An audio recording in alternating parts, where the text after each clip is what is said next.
day, grade 8. How have you been? Today, we are going to start a new lesson. To unlock the new topic, let us answer the following by performing the operations. You will have 5 minutes to finish them. You may start now.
Are you finished?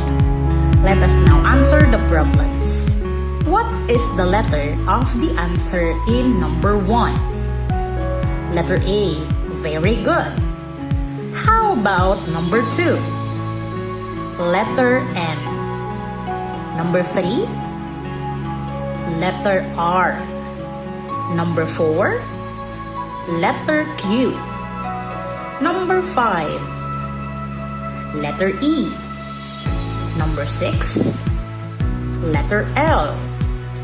Number 7? Letter I. Number 8? Letter S. Number 9? Letter U. And lastly, number 10? Letter T. Congratulations! You just unlocked the topic for today. You're correct! Today's lesson is about linear inequalities. Previously, we discussed about linear equation. Now, the question is, what do you think is the difference between linear equality and linear inequality? To answer the question, let us do this activity quickly. Observe the 3 graphs shown below. The first one is a graph of linear equality, while the second and third figures are graphs of linear inequality. In 3 minutes, list at least 3 differences between linear equality and linear inequality. You may start now.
Time's up.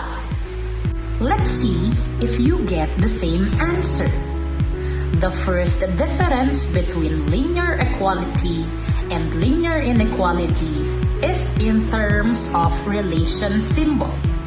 Linear equality uses equal sign only, while linear inequality uses greater than, less than, greater than or equal to, and less than or equal to symbols.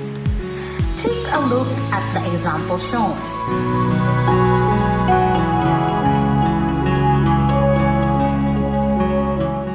Next, in the terms of its graph, linear equality uses solid line only, while linear inequality uses both solid line and broken line, and it also has shaded parts.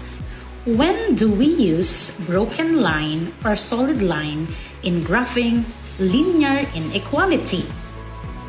Use broken line if the inequality symbol is greater than or less than. Use solid line if the inequality symbol is greater than or equal to or less than or equal to. The third one is in terms of solutions. In linear equality, the solutions are the points that lie on the line.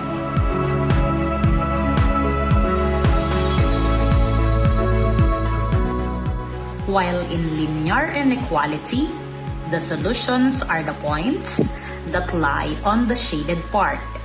It can also lie on the line itself if it uses solid line. What does it mean to use broken line or solid line? Broken line means that the points that lie on it are not counted as a solution to the inequality, while solid line means that the points that lie on the line itself are counted as solution to the inequality. Did you get the same answer? Good job! For today's objective, we are going to graph linear inequality in two variables. Please make sure that you have your graphing papers with you. Let us do the following steps to graph the given example. Y is less than or equal to x plus 4. Please take note that these steps apply to linear inequalities that are in slope-intercept form. The first step is change the relation symbol to equal sign. Changing the symbol into equal sign will help you do the steps 2 and 3. So, our given inequality, y is less than or equal to x plus 4, will become y is equal to x plus 4. Step 2. Determine the y-intercept and plot the point. Just like what we discussed in linear equation in slope-intercept form, our y-intercept here will be 4 or 0, 4. Now, let us plot 0, 4 in the Cartesian plane. The third step is determine the slope and graph it. In this equation, the value of m or the slope is 1, or in fraction, 1 over 1. 1 over 1 means 1 unit upward, since it is positive, and 1 unit to the right. And from there, we can now plot the second point.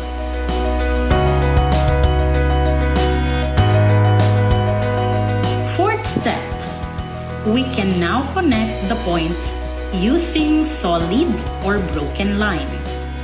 In our given inequality, the relation symbol is less than or equal to. That means we are going to use a solid line to connect the points.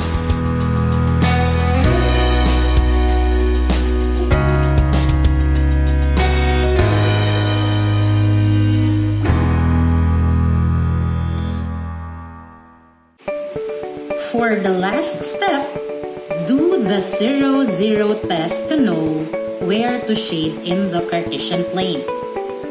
0-0 test means that we are going to substitute x and y by 0. X and y will become 0, so the inequality will become 0 is less than or equal to 4. Which is true because 0 is truly less than 4.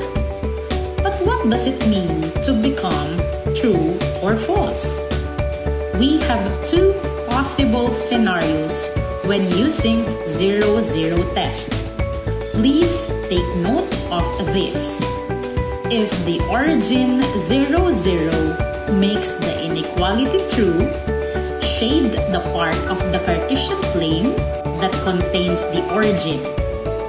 But if the origin 0-0 makes the inequality false, shade the part of the Cartesian plane that does not contain the origin.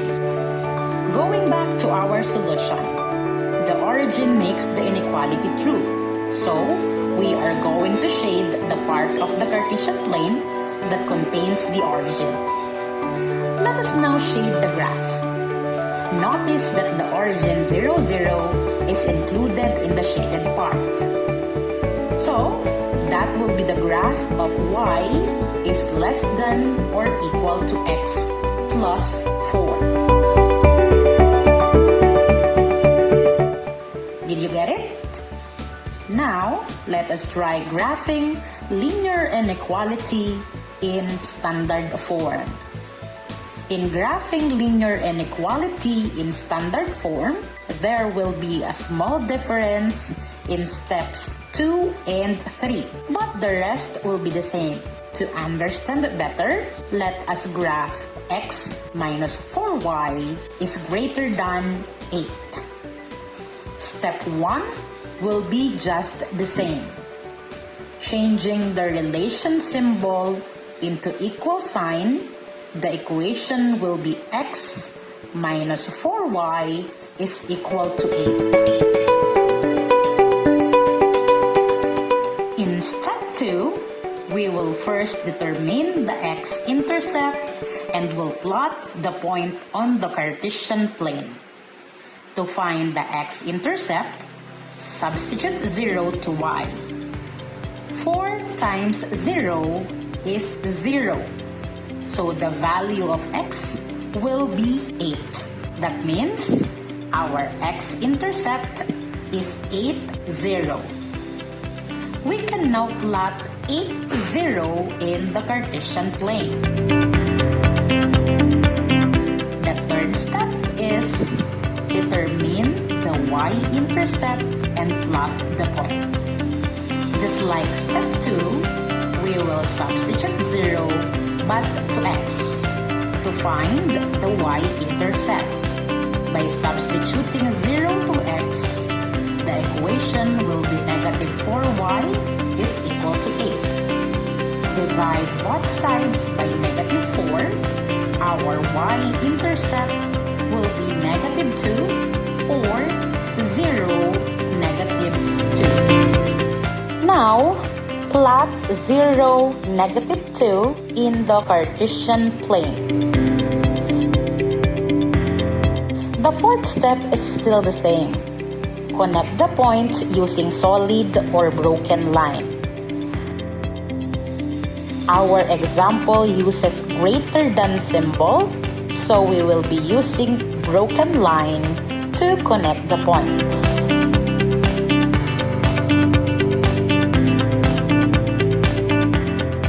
Finally, the step 5. Do the 0-0 test to know where to shade in the Cartesian plane. By substituting 0 to x and y, we will get 0 greater than 8, which is false because 0 should be less than 8. So, we will come to the second situation, which is the origin 0, 0 makes the inequality false. Shade the part of the Cartesian plane that does not contain the origin. And there you go. This is the graph of x minus 4y is greater than 8.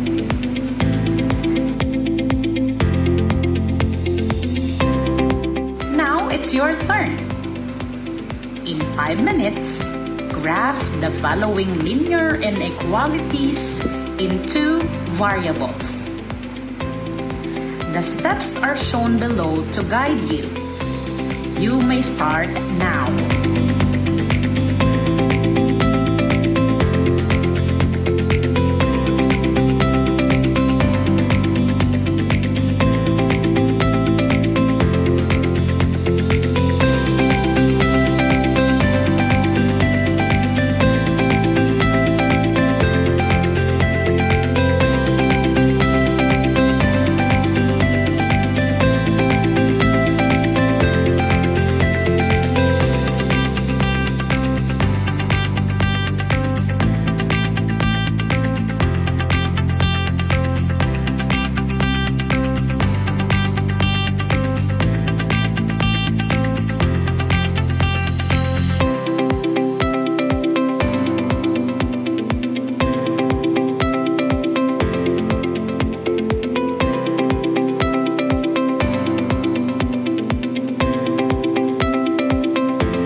finished?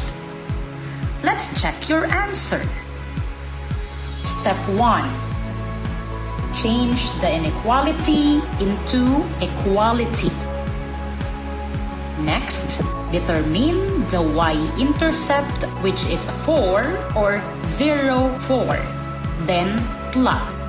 Third step, determine the slope, which is -2, or in fraction, -2 over 1. It means that from 0, 4, you will move 2 units downward since it is negative. Then 1 unit to the right, then plot the second point. Step 4, connect the 2 points. Since the given inequality uses greater than symbol, we will use broken line.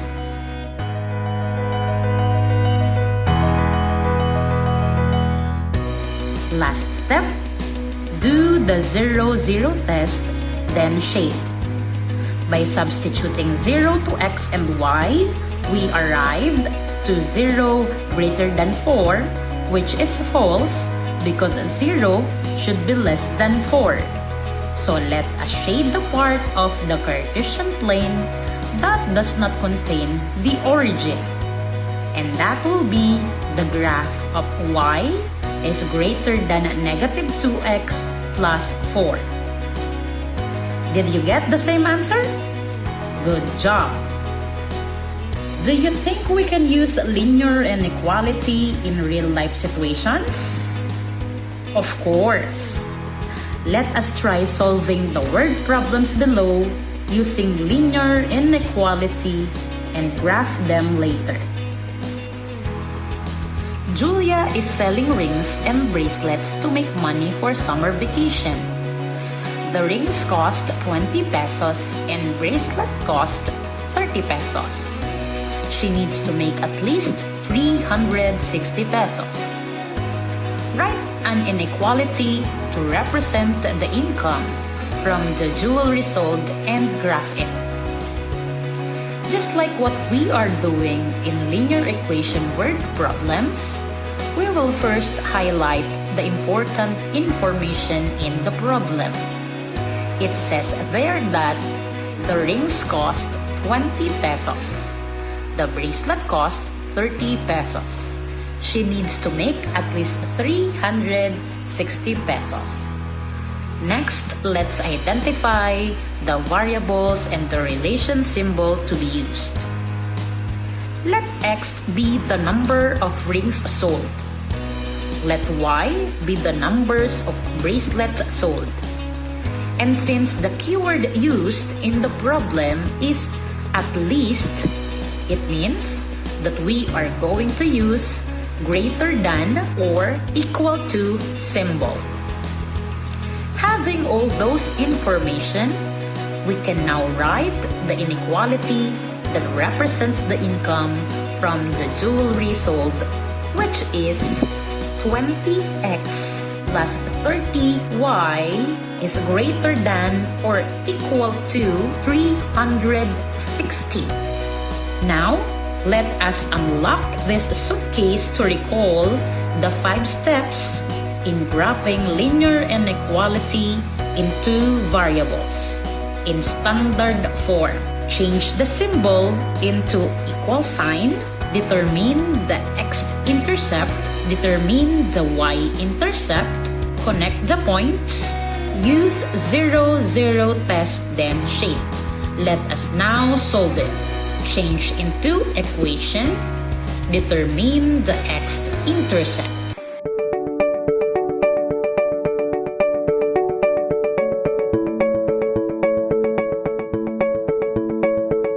So, our x-intercept is 18 or 18,0.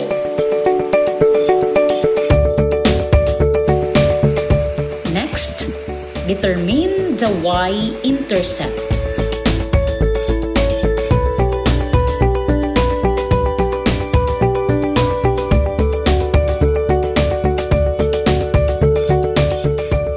So, our y-intercept is is 12 or 0, 12.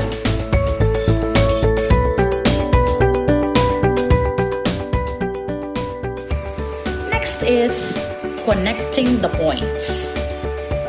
Since we are using greater than or equal to symbol, we will use solid line.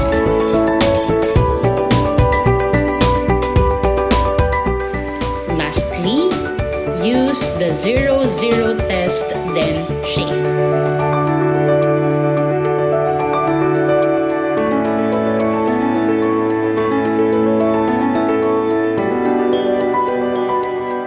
The origin makes the inequality false, so we will shade the part of the Cartesian plane that does not contain the origin 0, 0.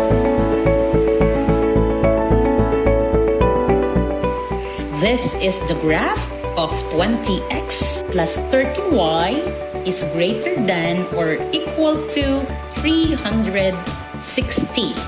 To check if the inequality is correct, let us try using one sample point in the shaded part of the graph, which is 6, 12. Substitute 6 to x and 12 to y. 20 times 6 is 120 plus 30 times 12 is 360. So, the answer will be 480 is greater than or equal to 360, which is true. It means that Julia can sell 6 rings and 12 bracelets and she will still get an income that is greater than or equal to 360. Linear inequality is amazing, isn't it? Congratulations!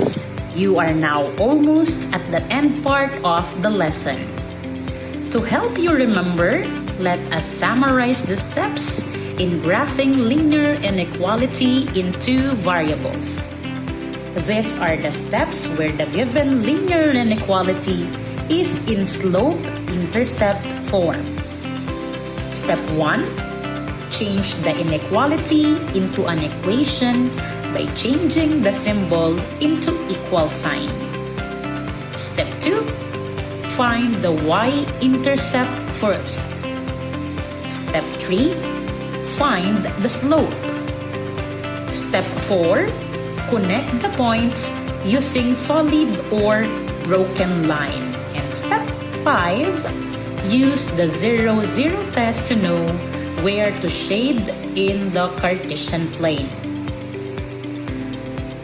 These are the steps when the given linear inequality is in standard form. Step 1. Change the inequality into an equation by changing the symbol into equal sign. Step 2. Find the x-intercept. Step 3. Find the y-intercept. Step 4. Connect the points using solid or broken line. Step 5. Use the 0, 0 test to know where to shade in the Cartesian plane. Are you ready to do it on your own? Let's go! Graph the following linear inequality. We will check your answers after 5 minutes.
Are you done yet? Let's check your answers. You can ask somebody to check your work. For number 1, check the following. 3 points for the correct position and label of the points. 1 point for the correct use of line. It should be broken line. 1 point for the correct shaded part. Let us use the same pointing system in number 2. 3 points for the correct position and label of the points. 1 point for the correct use of line, and it should be solid line. 1 point for the correct shaded part. The perfect score will be 10 over 10. You can now submit your paper. Time to go! Please answer the exit slip to complete today's lesson. On 1/4 sheet of paper, write your personal insights about the lesson using the prompts below.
concludes our lesson for today. Please always remember that math is an important part of our lives. This is your math teacher, Ma'am Gina, now signing off. Thank you for listening.